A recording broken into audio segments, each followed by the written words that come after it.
बच्चों नमस्कार। मैं रेखा मैम वार्षिक इंटरमीडिएट परीक्षा 2024 का मॉडल प्रश्न पत्र लेकर आई हूँ जो विषय अर्थशास्त्र से है। यह आप लोगों के लिए बहुत उपयोगी है, आप लोग इसे जरूर देखें। क्वेश्चन नंबर 1 की ओर चलते हैं। निम्नलिखित में से किस वक्र से संसाधनों के उत्तम विनिधान से दो वस्तुओं की अधिकतम संभावित उत्पाद संयोग को दर्शाया जा सकता है? In which of the following curve shows the maximum output combination of two goods by using optimum allocation of resources? समुत्पाद वक्र, मांग वक्र, कुल उत्पाद वक्र, उत्पादन संभावना वक्र। इसका सही आंसर है बच्चों उत्पादन संभावना वक्र। क्वेश्चन नंबर 2, निम्न में से किस प्रश्न का संबंध व्यष्टि अर्थशास्त्र से है? कूट का प्रयोग करते हुए सही विकल्प का चयन कीजिए। यहाँ पे 4 ऑप्शन दिए गए हैं और 4 कूट भी दिए गए हैं। सबसे पहले हमको समझना व्यष्टि अर्थशास्त्र क्या है। व्यष्टि अर्थशास्त्र का संबंध एक बाजार से एक फॉर्म से होती है। वही समष्टि अर्थशास्त्र है, समष्टि अर्थशास्त्र का संबंध पूरे देश के बाजार से होता है। तो यहाँ पे हमको व्यष्टि अर्थशास्त्र के चुनना है। ऑप्शन 1 है बाजार में किसी वस्तु का कीमत निर्धारण कैसे होता है। तो ये एक बाजार के बारे में पूछ रहा है, अर्थात ऑप्शन 1 सही है।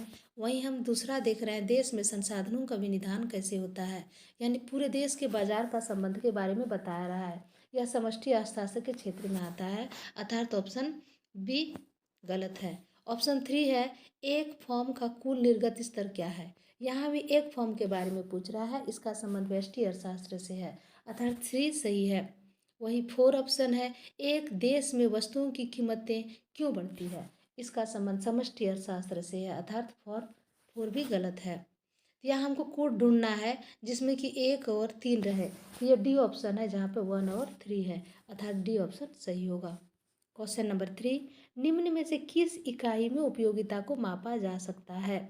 In which of the following units utility can be measured? Kilogram, litre, gram, रुपया।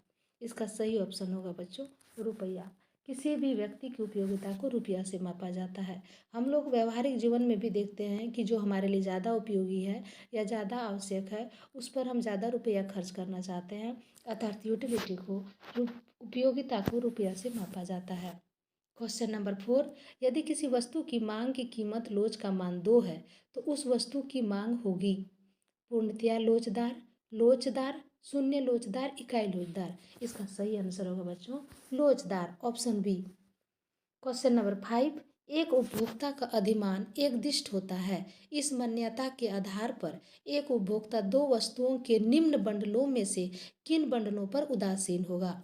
यहाँ पूछा जा रहा है कि अगर उपभोक्ता का मान एकदिष्ट है तो 2 बंडल ले रहा है, उसमें से व्यक्ति को बराबर संतुष्टि प्राप्त होता है, अर्थात दोनों बंडलों से उदासीन होता है।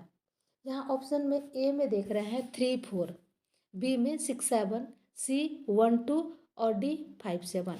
अगर हम इसकी उपयोगिता को देखें तो ए से उसे 7 उपयोगिता प्राप्त हो रही है, वहीं बी से इसको 13 उपयोगिता प्राप्त हो रही है, वहीं सी से उसे 3 उपयोगिता प्राप्त हो रही है और डी से 7 उपयोगिता प्राप्त हो रही है।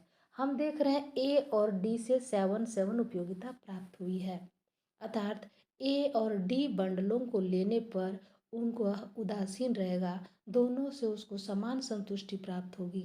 यहाँ आंसर ए और डी सही होगा जो ऑप्शन सी में है, अर्थात ऑप्शन सी सही होगा। क्वेश्चन नंबर 6, निम्न में से पूरक वस्तुओं का एक उदाहरण है। The example of complementary goods in the following.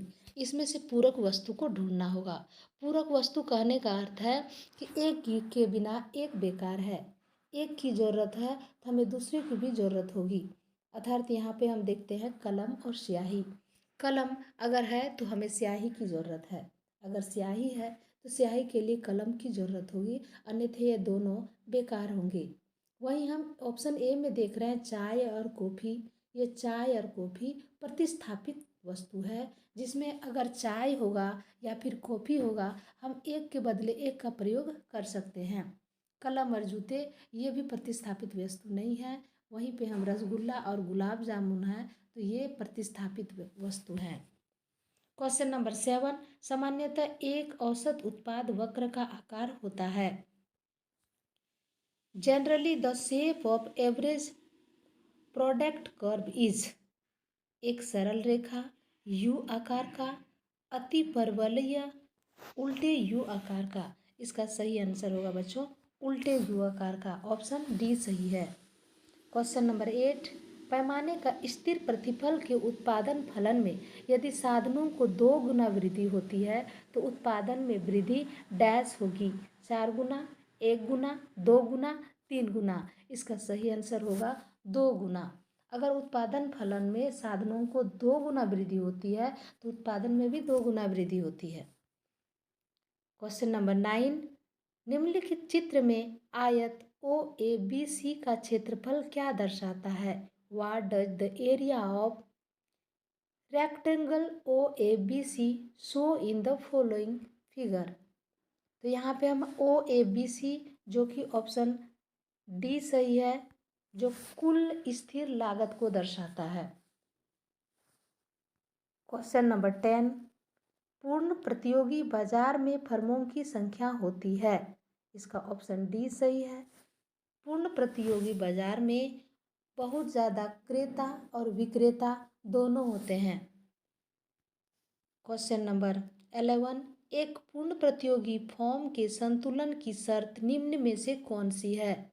इसका सही आंसर होगा ऑप्शन डी, MR बराबर MC तथा MC वक्र MR वक्र को नीचे से काटे। क्वेश्चन नंबर 12, एक फर्म के द्वारा वस्तु की कीमत में 10% की वृद्धि करने पर उसकी पूर्ति की मात्रा 15% बढ़ जाती है तो वस्तु की पूर्ति होगी।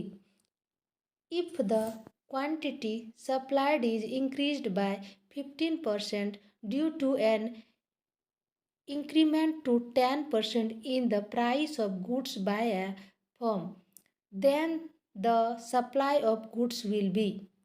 इसका सही आंसर होगा लोचदार, लोचदार होगी, ऑप्शन डी सही है। क्वेश्चन नंबर 13, निम्नलिखित कथन और कारण के संबंध में कौन सा विकल्प सही है? Which of the following option is correct regarding following assertion and reason? यहाँ एक असर्शन दिया गया है, एक रीजन अर्थात कथन दिया गया है और कारण दिया गया है। दोनों को देखना है कि कथन के अनुसार कारण सही है कि नहीं। किसी वस्तु पर इकाई कर लगने से फर्म की पूर्ति वक्र बाईं ओर सरक जाता है, वहीं कारण है किसी वस्तु पर इकाई कर लगने से फर्म की सीमांत लागत बढ़ जाती है।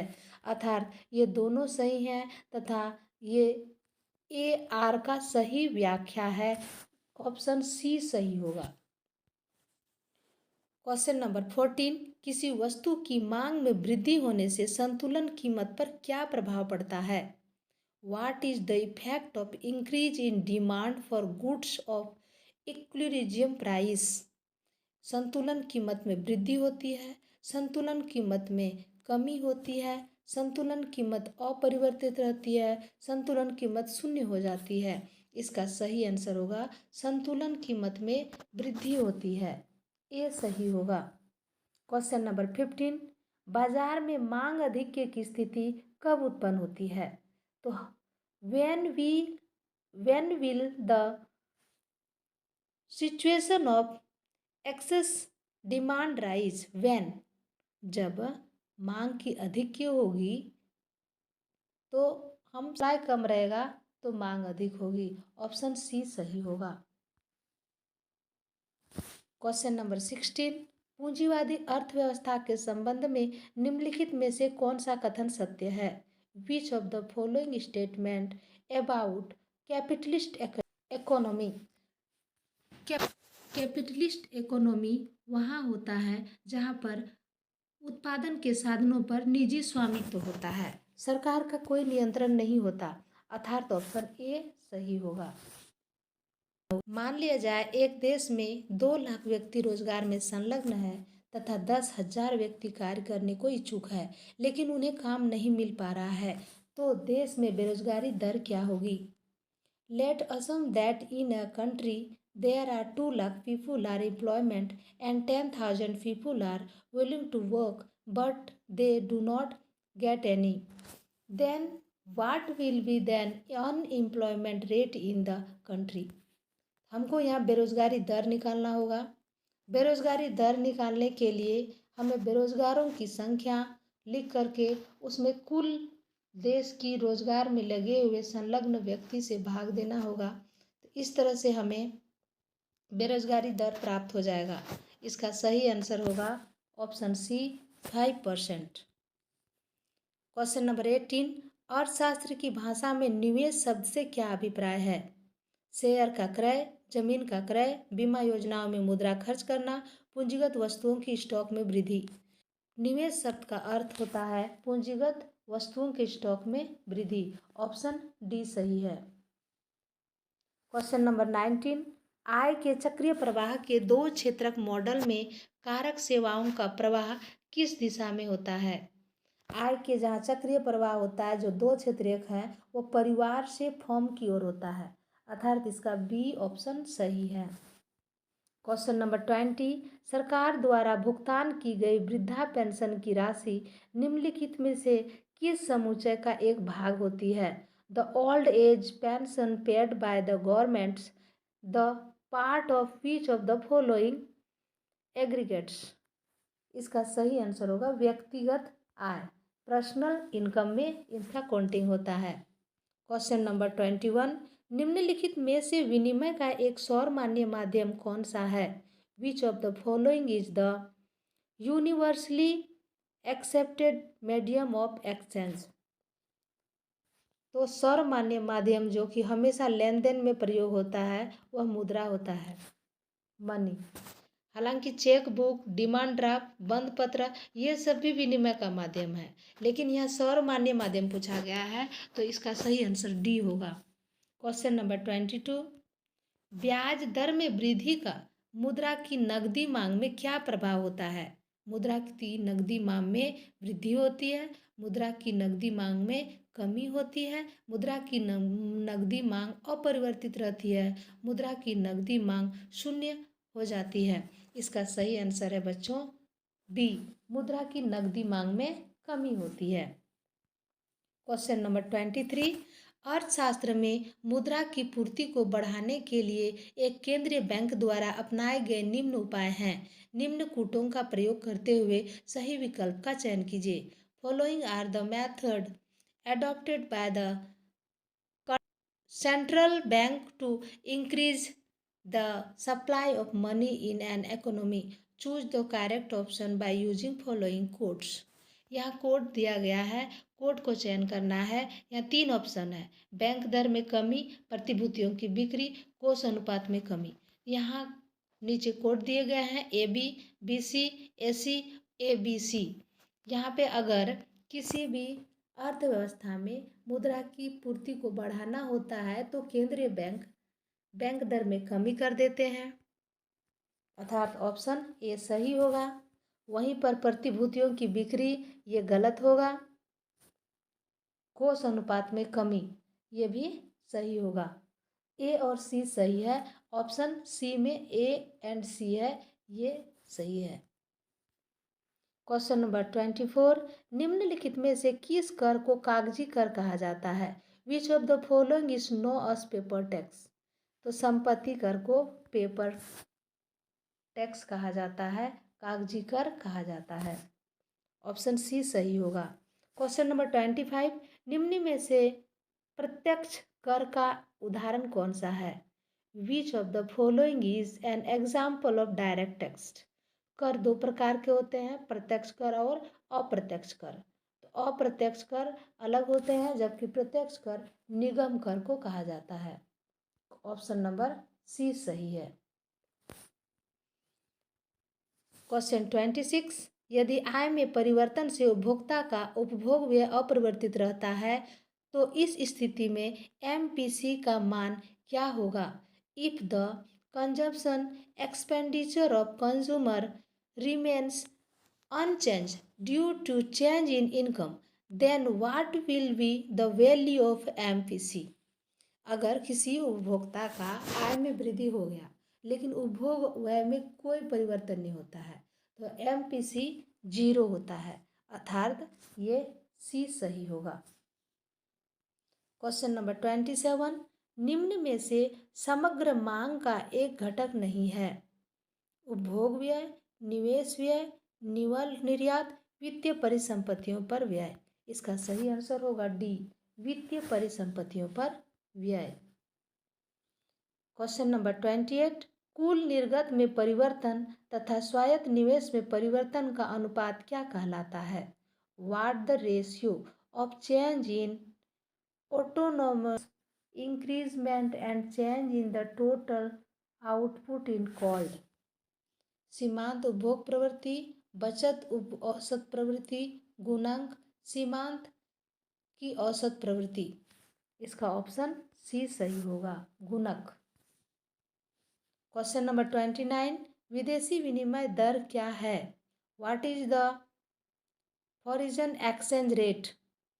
वस्तु में कीमत, वस्तु की मुद्रा में कीमत, मुद्रा की वस्तु में कीमत, देसी मुद्रा की विदेशी मुद्रा में कीमत। इसका सही आंसर है डी, देसी मुद्रा का विदेशी मुद्रा में कीमत। क्वेश्चन नंबर 30, वस्तुओं एवं सेवाओं के अंतर्राष्ट्रीय लेन देन के संतुलन को क्या कहा जाता है? बाजार संतुलन, उपभोक्ता संतुलन, व्यापार संतुलन, भुगतान संतुलन। इसका सही आंसर होगा सी, व्यापार संतुलन कहा जाता है। ऑब्जेक्टिव क्वेश्चन समाप्त होते हैं। Thank you.